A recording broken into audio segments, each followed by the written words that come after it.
पापा जी, क्या है ये? आपको दिखाई नहीं दे रहा वो पोछा लगा रही है? रुक सकते हैं ना 5 मिनट आप?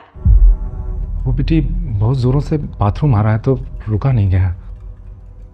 अगर 5 मिनट रुक जाते तो कोई आफत नहीं आ जाती। वो पूरा दिन पोछा लगाती रहेगी क्या? लेकिन बेटी मेरे पैर तो साफ हैं। हे भगवान, अगर आपको अपने हिसाब से रहना है तो आप एक काम कीजिए, पीछे वाले सर्वेंट रूम में रहना शुरू कर दीजिए आप। अरे कैसी बात कर रही हो बहू? मुझे अपने ही घर में अब सर्वेंट रूम में रहना पड़ेगा? तो क्या महल बनवाऊं मैं आपके लिए? इस घर में रहने दे रही हूँ, यही बहुत बड़ी बात है। आई बात समझ में? चुप हो जाइए आप ही। चलिए शांत हो जाइए, अपने कमरे में चलिए। अच्छा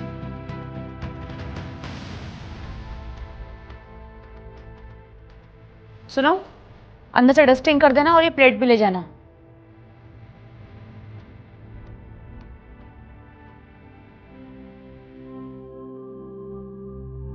सुना तुमने क्या कहा बहू ने? सर्वेंट रूम में रह लो। जिस घर को बनाने में मैंने अपने रिटायरमेंट का सारा पैसा लगा दिया, उसी में रहने के लिए ये लोग कह रहे हैं कि घर में रहने दे रहे हैं, तो क्या कम है? छोड़िए ना, अब शांत हो जाइए। क्या शांत हो जाऊं? क्या शांत हो जाऊं? यह घर मैंने कितनी तमन्नाओं से, कितनी ख्वाहिशों से बनाया था। इस घर की एक एक चीज मैंने तुम्हारी और अपनी पसंद से लगाई थी। ये लोग कह रहे हैं कि अपना देख लो। कोई बात नहीं, बच्चे हैं। ना ना ना, अब ये लोग बच्चे नहीं रहे।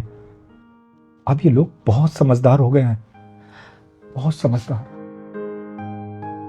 अच्छा, आप थोड़ी देर आराम कर लो या फिर कहीं बाहर घूमाओ।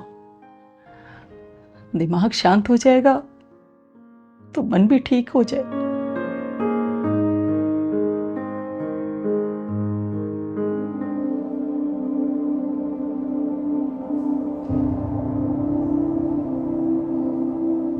वो बेटे, मुझे तुमसे कुछ बात करनी थी। हाँ बोलो। तुम बहू को थोड़ा समझा दो, वो बेवजह मुझ पर चिल्लाती रहती है। आपकी आदतें ही ऐसी हैं। पूरी जिंदगी माँ ने आपकी आदतों को सहाया, जरूरी नहीं बहू भी समझे। उसको समझाने से पहले अपने आप को समझाइए, सुधारिए अपने आप को। मेरी आदतें? हाँ बाबा, आपकी आदतें। अगर इस घर में आपको ढंग से रहना, शांति से रहना है ना, तो अच्छे से रहना पड़ेगा। जैसे सौरा चाहती है वैसे रहना पड़ेगा। अगर नहीं रह सकते तो अपना कहीं और देख लीजिए।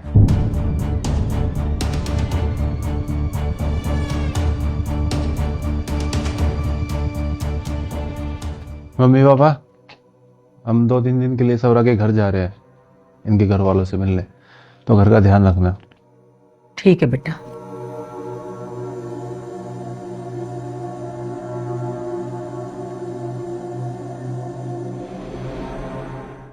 दो छुट्टी मिली थी, वही खत्म हो गई सारी।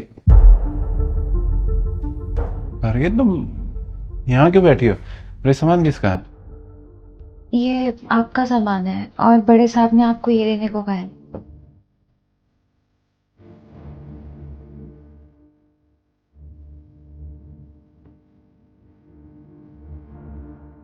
संजू बेटे, मैं और तुम्हारी मां तीर्थ यात्रा पर जा रहे हैं। तुम दोनों का सारा सामान मैंने बाहर रखवा दिया है। अपने लिए नया घर ढूंढ लेना, क्योंकि ये घर मेरी कमाई का है और मेरे नाम है। इस पर तुम्हारा कोई हक नहीं। और हाँ, ये घर मेरे मरने के बाद भी तुम्हें नहीं मिलेगा, क्योंकि मैंने इसे एक ट्रस्ट को दान कर दिया है और इससे तुम्हारी बहन को भी कोई प्रॉब्लम नहीं है। हाँ, अगर तुम चाहो तो गांव वाले घर में रह सकते हो, उस पर तुम्हारा हक है। ये घर मैंने तुम्हारी माँ और अपने बच्चे के लिए बनवाया था, पर तुझे देखकर लगता है कि तू मुझे अपने बाप की नजरों से नहीं देखता, एक बोझ के जैसे देखता है। और इसीलिए मैं तुझे अपना बेटा मानने से इनकार करता हूं। जहां भी रहो खुश रहना। अपनी पत्नी के साथ भगवान तुम्हारा भला करे। तो तुम चाह रही थी कि उन्हें किसी ओल्ड एज होम में भेज देते हैं, उन्होंने हमारे साथ कर दिया। कहीं के नहीं, हम रोड पे आ गए हैं। पर वो ऐसा कैसे कर सकते हैं हमारे साथ? जैसे हम कर रहे थे उनके साथ। अब उठाओ ये सारा सामान, चलो।